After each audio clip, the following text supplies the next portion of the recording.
नमस्कार शेतकरी मित्रांनो.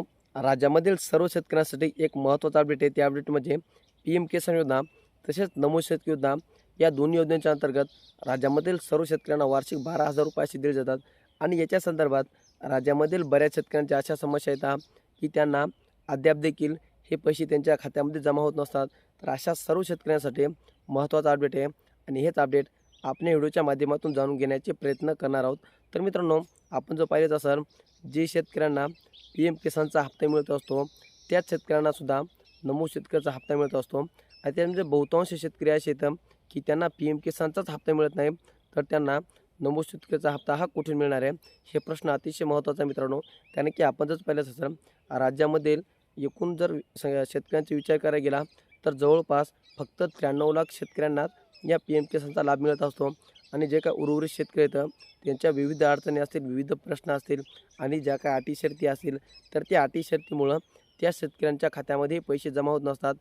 परंतु हे पैसे अगोदर चालू होते, परंतु काही कारणामुळे ते पैसे बंद झाले होते. तर त्या शेतकऱ्यांना या ठिकाणी एक मोठा दिलासा आहे. त्या शेतकऱ्यांना एक महत्त्वाचं काम करायचं आहे आणि हे काम करण्यासाठी तुम्हाला कुठेही जाण्याची गरज नाही. स्वतः तुमच्या गावामध्ये हे काम होणार आहे.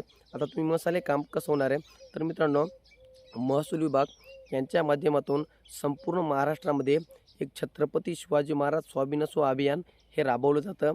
आणि या अभियानाच्या अंतर्गत तुमचे जे काही प्रश्न असतील, सातबाराच्या निगडीत असतील किंवा तहसीलच्या निगडीत असतील, हे संपूर्ण कामं तुमचे पूर्णपणे मोफतमध्ये आणि तुमच्या गावामध्ये होणार आहे. हो मित्रांनो, ही गोष्ट खरी आहे. कारण की आपण पाहिलेच असाल तर प्रत्येक वर्षी असा कार्यक्रम राबवला जातो आणि बहुतांश शेतकऱ्यांना याची माहिती नसल्यामुळं त्या शेतकऱ्यांना याचा लाभ घेता येत नाही. परंतु या आपल्या चॅनलच्या माध्यमातून ही संपूर्ण माहिती आपण शेतकऱ्यांपर्यंत पोहोचत असतो. आता सर्वात महत्त्वाचं बघूया, ह्या शेतकऱ्यांच्या PM किसानच्या अडचणी काय आहेत आणि या सोडवण्यासाठी तुम्हाला काय करावं लागणार आहे. तर मित्रांनो, आता PM किसानमध्ये पाहिलंच असाल आपण, नवीन नोंदणी करणं. आता जर तुम्ही एखाद्या ऑनलाईन सेंटरवर गेले तर ते सांगतात की आमच्याकडे या PM किसानचं काही नाही. जे काय तर तुम्हाला तहसील कार्यालय असेल किंवा कृषी विभाग कार्यालय असेल, या ठिकाणी तुम्हाला जावं लागेल. तर मित्रांनो, त्यांचं बरोबर आहे.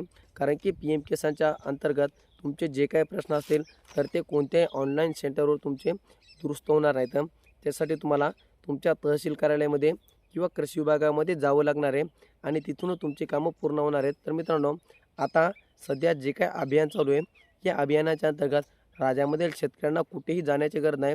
याच्यामध्ये नमो शेतकऱ्याचा हप्ता असेल किंवा PM किसानचा हप्ता असेल तर तो बंद झाला असेल तर तो या अभियानांतर्गत स्वतः तुमच्या गावामध्ये चालू करून देण्यात येणार आहे. त्याच्यामध्ये आता बरेच शेतकरी असे येतात की त्यांचा लँडसेडचा प्रॉब्लेम आहे, त्यांचा आता EKYCचा प्रॉब्लेम आहे, आधार लिंकचा प्रॉब्लेम आहे. आता ज्यांच्या ह्या तिन्ही अटी पूर्ण येतात परंतु त्यांना अजून अप्रूव्हल मिळालं नाही, किंवा काही शेतकऱ्यांना सगळ्या गोष्टी पूर्ण झाल्या तरी पण त्यांचा हप्ता बंद आहे. तर अशा सर्व शेतकऱ्यांनी आता जे काही अभियान चालू आहे, या अभियानांतर्गत तुम्हाला ही सर्व कामं पूर्ण करून घ्यायची आहे. आता हे अभियान नेमकं कुठं चालू होणार आहे आणि कधी चालू होणार आहे, तर मित्रांनो, हे अभियान मागच्या दीड महिन्यापासून चालू झालेलं आहे आणि येणाऱ्या 2 महिन्यापर्यंत हे चालू असणार आहे. आता महाराष्ट्र राज्यामधील संपूर्ण जिल्हे, संपूर्ण तालुके आणि संपूर्ण महसूल मंडळांचा समावेश यामध्ये करण्यात आलेला आहे. प्रत्येक गावागावामध्ये तहसीलच्या माध्यमातून कॅम्प घेऊन त्या शेतकऱ्यांच्या निगडीत ज्या ज्या अडचणी येतात तर त्या अडचणी स्वतः अधिकारी गावात येऊन सोडवण्यात येणार आहेत. त्याच्यामुळं हा कार्यक्रम कुठं होणार आहे, याच्यासाठी तुम्हाला सर्वात महत्त्वाचं काम करायचं आहे ते म्हणजे तुमच्या तलाठी यांना भेटायचं आहे. तलाट्याला भेटून त्यांच्याकडून पूर्ण माहिती घ्यायची आहे आणि ते तलाठी तुम्हाला पूर्णपणे मदत करतील. आता काही जणांचं जर तलाट्याकडे जाणं होत नसेल तर तुमच्या गावामधील जे काही ग्रामसेवक असतील तर त्या ग्रामसेवकालासुद्धा तुम्ही विचारू शकता. कारण की त्यांचासुद्धा समावेश याच्यामध्ये करण्यात आलेला आहे. आणि दोन्हीकडे तुमचं जाणे शक्य नसेल तर तुम्ही तुमच्या सरपंचाच्या माध्यमातून सुद्धा माहिती घेऊ शकता की कार्यक्रम कधी होणार आहे, कुठे होणार आहे आणि कसा होणार आहे. ही संपूर्ण माहिती तुम्हाला त्या ठिकाणी मिळणार आहे. आता सर्व प्रश्न झाले की नेमकं हे अभियान कसं होणार आहे आणि कुठं होणार आहे, ही माहिती पाहिली आपण.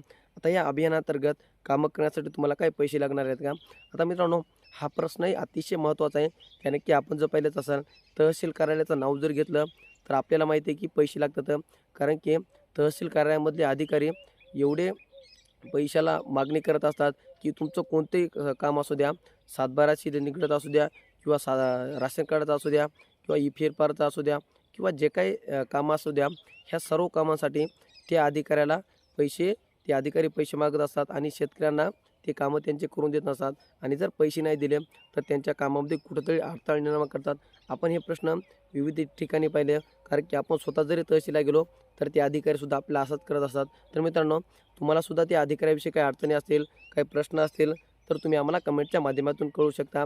कारण की जर एखाद्या अधिकाऱ्याने पैसे मागले तर तो अधिकारी कायमचा घरी बसू शकतो, असा पर्याय मी तुम्हाला या ठिकाणी सांगणार आहे.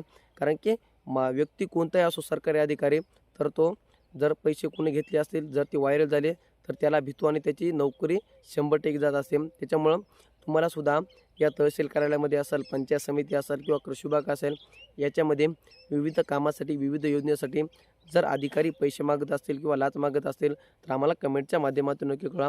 आम्ही नेमकं त्या अधिकाऱ्याचं काय करायचं ही सविस्तर माहिती तुम्हाला या चॅनलच्या माध्यमातून देण्याचे प्रयत्न करत असतो. तर मित्रांनो, आता या PM किसान योजना तसेच नमो शेतकरी योजनेविषयी जशा तुमच्या अडचणी असते, ह्या सर्व अडचणी तुम्ही तुमच्या गावामध्येच कशा दूर करायच्या याची सविस्तर अशी माहिती आपण व्हिडिओच्या माध्यमातून जाणून घेण्याचे प्रयत्न केलेत.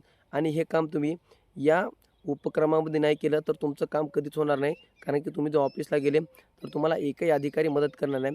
त्याच्यामुळे तुमचे जसे प्रश्न आहेत या अभियानांतर्गत तुम्ही आजच पूर्ण करून घ्या.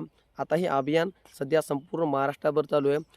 कधी-कधी या महसूल मंडळामध्ये तर कधी तुमच्या बाजूच्या महसूल मंडळामध्ये, कोणत्याही महसूल मंडळामध्ये जाऊन तुम्ही हे तुमचे कामं करू शकता. आता तुमचं असं मन असेल की जसं की एखादा तालुका आहे आणि त्या तालुक्यामध्ये विविध महसूल मंडळ येतं आणि माझा महसूल मंडळ सोडून मी दुसऱ्या महसूल मंडळामध्ये मग हे प्रश्न मांडू शकतो का? तर मित्रांनो, ही गोष्ट खरे, तुम्ही कोणत्याही महसूल मंडळामध्ये जाऊन तुम्ही तुमचा प्रश्न मांडू शकता आणि तो प्रश्न दूर करू शकता. कारण की त्या समोरच्या अधिकाऱ्याचं कामच असतं की शेतकऱ्यांचे प्रश्न दूर करणं. त्याच्यामुळं ह्या सर्व अडचणी, सर्व प्रश्न तुम्ही या अभियानांतर्गत पूर्ण करू शकता. तर मित्रांनो, हे होतं महत्त्वाचं अपडेट PM किसान योजना तसेच नमो शेतकरी योजना या योजनेविषयी. जे काही अडकलेले शेतकरी तर बंद झालेले हप्ते येतं, ह्या सर्व शेतकऱ्यांनी नेमकी काय करायचं ही सविस्तर अशी माहिती आपण या व्हिडिओच्या माध्यमातून जाणून घेण्याचे प्रयत्न केलेत. हे अपडेट कसं वाटलं, त्याच्यानंतर हा व्हिडिओ दुसऱ्या शेतकरी बांधवांपर्यंत नक्की पोहोचा, कारण की त्यांनासुद्धा याची मदत मिळणार आहे. तर चला तर मित्रांनो, भेटत राहू अशाच सर्व नवीन माहितीसह आणि नवीन व्हिडिओसह. धन्यवाद.